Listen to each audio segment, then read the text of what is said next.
So I want you to imagine this. Imagine winning the biggest, most important war in history. You've secured the kingdom, you've fulfilled your destiny, but instead of joy, all you feel is a crushing, devastating loss. Today, we're diving deep into that very paradox, into a story that unfolds right after a legendary war and asks a really tough question. What is the real cost of winning? So here are the facts, plain and simple. After this absolutely cataclysmic conflict, the Great War is finally over. The good guys, the Pandavas, have won. The throne is theirs just like it was always meant to be. But this is not a story about celebration. Not at all. It's a story about a paradox, right?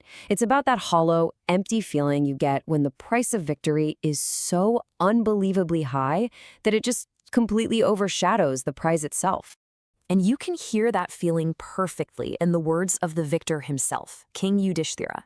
He doesn't look in the mirror and see a righteous king. Nope. He sees a sinner, a man responsible for the deaths of millions.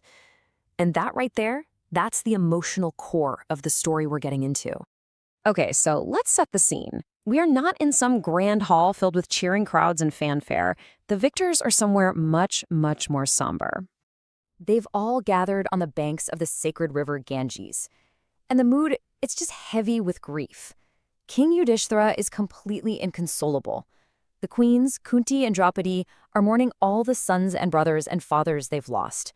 Even Krishna is there, trying to offer some words of comfort, reminding them that time is relentless, and this is just the way of the world.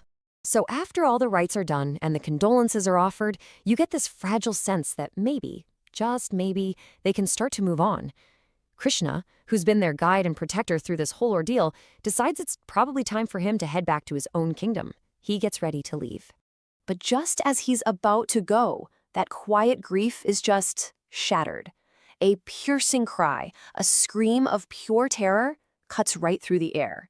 The danger, it turns out, is not over yet.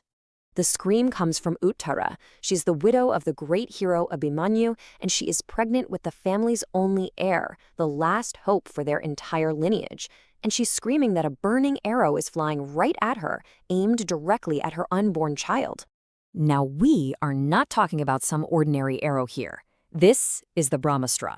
It is a celestial weapon of unimaginable power. Once you fire this thing, it cannot be stopped.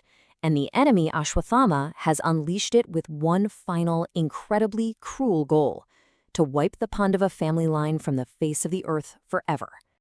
But he didn't count on Krishna. Without a single moment's hesitation, Krishna steps in. He uses his own divine power to intercept the weapon, placing a protective shield around the child in Uttara's womb. He neutralizes this unstoppable force and saves the future of the entire dynasty. So, the immediate crisis is over. They've survived another attempt on their lives. And in this moment of relief, the family matriarch, Queen Kunti, turns to Krishna. But not with a simple thank you. No. She offers one of the most astonishing, mind-bending prayers you will ever hear. To really get her prayer, you have to understand her life. It has been one calamity after another. Seriously. She and her sons, they survived being poisoned, assassination attempts, and a house literally made of fire, attacks by demons, public humiliation, 13 years of exile in the forest, and then, finally, a devastating war. And every single time, Krishna was there to save them. So just stop and think about that for a second. If you had lived through all of that, if you had just survived another near-death experience, what would you ask for? Peace, right? A quiet life, an end to all the suffering. Well, that is not what Kunti prays for. She looks right at Krishna and she asks for the exact opposite. She says, let calamities befall us constantly. Why? Because she's realized a powerful truth. It is only in those moments of absolute disaster that they are guaranteed to see him, to feel his divine presence. Now, her prayer isn't coming from some desire to suffer, not at all. It comes from this incredibly profound spiritual insight. For Kunti, seeing Krishna is the ultimate goal. Why? Because being in his presence is what grants you liberation from the endless cycle of birth and death. So in her mind, calamity is just the ticket price for that divine sight. And this is where her perspective just completely flips our normal way of thinking on its head. I mean, most of us, we spend our entire lives trying to build up security, to avoid hardship at all costs. But Kunti, she's completely reframed suffering.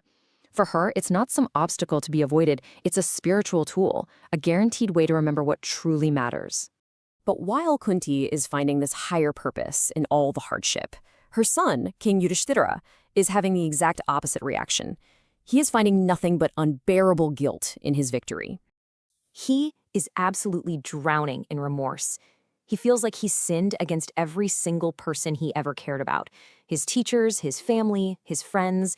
In his own mind, he's not some victorious king who restored justice.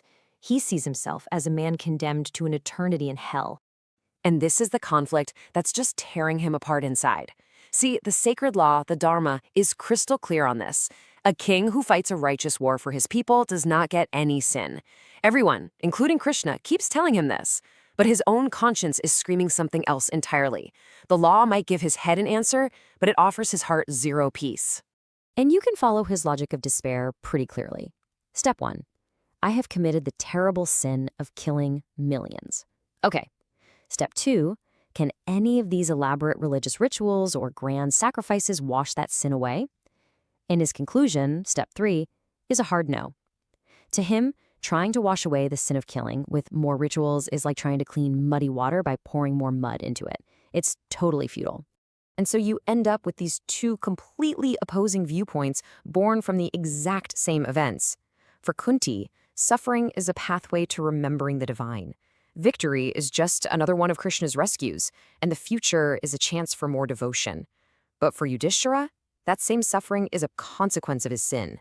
Victory is the source of endless guilt, and the future, well, it looks like an existence in hell. And that leaves us with this final, lingering question. It's the same question that Yudhishthira himself is wrestling with. After you've fought the good fight, and you've won, but the victory brings you no joy, only a crushing sense of loss and guilt, how on earth do you ever find peace?